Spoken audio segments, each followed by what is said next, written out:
বসিরহাট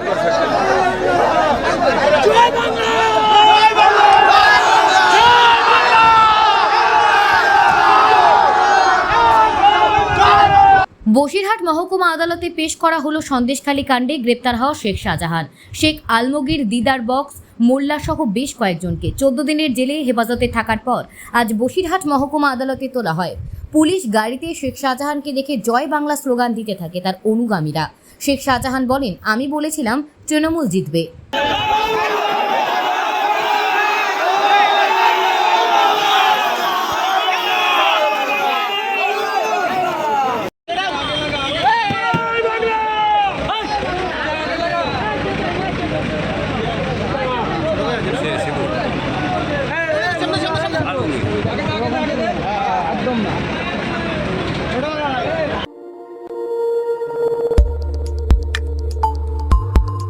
দেখতে থাকুন news prime Times, আপনাদের সাথে আপনাদের পাশে।